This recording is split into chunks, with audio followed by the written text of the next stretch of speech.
Gallo, KC Thunder. Mark, it seemed like that 13-0 run to close the second quarter really kind of ended up opening up the floodgates. What was it about that stretch that maybe you guys unlocked or got to? I just thought we really amped up the pressure defensively, kind of went to another level there. Really feisty, generated some turnovers, shared it on the break, and then obviously we're able to carry that out of halftime as well. Yeah, and then just the keys to actually doing that. You know, you go and sit down for 15 minutes or so, and what did you notice about the team's mental state to be able to really keep their foot down the whole rest of the night? Yeah, we didn't start the second half great, but then really strung together stops and really shared the ball, especially out on the break. We were able to either turn them over or stop them and secure the rebound, and then we were pitching it up ahead and really sharing the ball. And we looked fast when we did that, and I thought the ball movement and the defense, in concert really opened the game up for us. You talk about playing fast, and playing fast is part of your identity as a team. 31 fast break points tonight. How much of that was just leaning into the identity of this team, and how much of it was kind of the game plan for tonight? I mean, some of it was just the turnovers we were able to generate, and then, we generated a ton. And then, we were able to rebound the ball pretty well tonight. I thought in second half especially, really secured a lot of loose rebounds, and that got us out on the break as well. Mark, Coach, I'm sorry, go ahead. Mark, I think we talked the other night about SGA and where he maybe falls on his team because of, point of attack defenders like Lou and Kaysen and a rim protector like Chet, but it's kind of hard to miss him tonight. I guess what you see from him on that end? Defensively? Mm-hmm. Yeah, I thought, he's a really, really intelligent and savvy help defender. He's got great length. He uses his wingspan to impact passing lanes, and he's really learned the pictures, and so he really anticipates in the help. And then, we have the luxury of being able to play him on a main guy if we choose to as well. So he's a pretty complete defender, and if you look at his trajectory just on that end of the floor, he's really developed over time and done a great job on that end for us. Hey, Coach, the big men battle didn't materialize, but overall, how did you feel Chet played? He didn't have a good field goal percentage, but overall? I thought he was good. I thought our whole team was good. I thought we had an edge on the glass. We had an edge at the rim. He had some really good rim contests, especially late in the first half and in the third quarter tonight. I thought the whole team, was really competitive tonight, and I thought we had a contagious toughness about us starting right about 3 or 4 minute mark in the second quarter. 19 steals for you guys tonight. I believe it's a franchise record. What do you like about the defensive effort that you guys gave tonight? I thought it was effort-based tonight. Like sometimes you just feel like, you're in the right place at the right time. But I thought there was a conscious, collective, mentality that we had. We kind of, like I said, tried to amp it to another level. And I thought that pressure was really able to generate a lot of those turnovers and deflections, and even on plays we didn't turn them over. I thought we were able to keep them out of rhythm on a lot of things. And then, seemed like you guys' most complete game this season. Is that the way you feel, or is it still not a little satisfied?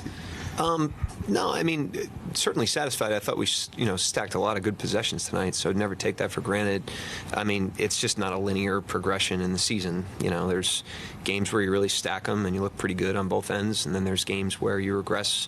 It's every game's important, every game's competitive, when the scoreboard goes on, but every game's also one of 82. So, I really was impressed with how we competed tonight, but when we wake up tomorrow, we're back to 0-0, and we got to get ready for our next opponent. And then a career-high 7 steals for Shea. You talked about how when he's out, you guys miss him on the defensive end more than anything. Is it when was the mindset change for him? Was it the beginning of last year, or was it just it was more noticeable last year for everybody else? I don't think there's ever one point of demarcation with anything developmentally. I just think it stacks over time when you work on it. It's a combination of these guys gaining experience. Their bodies change when they're young players. They get a lot of reps. Their appreciation for it or commitment to it may change over time, but I don't think it happens on one day. And his defensive trajectory since he's been here is a good example of that. Vasa gave you guys some good minutes tonight. Was that something that was pre-planned to try to get him involved in this game specifically? And what exactly did you see from him that you liked on the floor tonight? Yeah, I mean, he's done a great job. As I thought that last group that was in there, the sharpness that they played with and moved with is a testament to the readiness that they have and how hard they've worked to keep themselves ready. You can't fake that level of sharpness. Trey Mann stuck out in that way tonight. And I think Voss is a good example of that, too. He hasn't played, in a few games now, but he looks like he's played every night. There was a pop to him on both ends of the floor that was really impressive, and I thought he gave us really good minutes tonight. Josh had a really good statistical game. Was there anything that you saw from him, kind of mindset-wise, that you would attribute that to? I was really appreciative of the style he played with tonight. I thought, he was really tapped into his identity as a player. He was the first one to move it. He really ignited a lot of possessions with kind of the first pass of just getting it reversed or getting it advanced, and that puts us in a mode of ball movement and kind of starts the blender. And then as we saw tonight, I think he was 7 for 11. Is that right? Yeah, I mean, it doesn't stop him from having a really good offensive night either. He's benefiting from the very style that he's contributing to. So I thought, that was good. Mark, I don't know that we've talked about this, but I asked Chet earlier, and Dub kind of acknowledged it last week, but this team is obviously throwing more lobs by this point now than it was last year. What's going into leaning into that? And I think Cameron's first game caught a lob today. What's going into leaning into that and just been behind the charge? I just think it's a good example, like in practice. I mentioned this at another point, but in practice, in training camp, we weren't connecting on a lot of those plays. And when we see a hurdle like that developmentally, we try to lean into it and get better at it instead of steering away from it. And the guys have done a great job with that. They've, especially in the pick and rolls, the ones on the break, have been good too. We're better in that area than we were last year, but I just think it's a good developmental lesson. That if there's not a finished product, you just keep at it and you'll improve over time. There's a lot of time, a lot of games.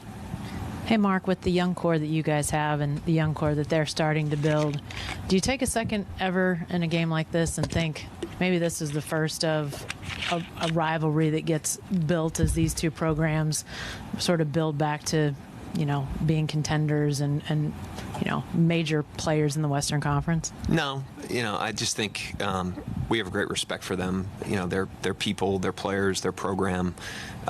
It's one game. It's one of 82, and it was our night. It wasn't their night, but we're 0-0 next time we play them. Anybody else? Thank you, Coach. Thank you.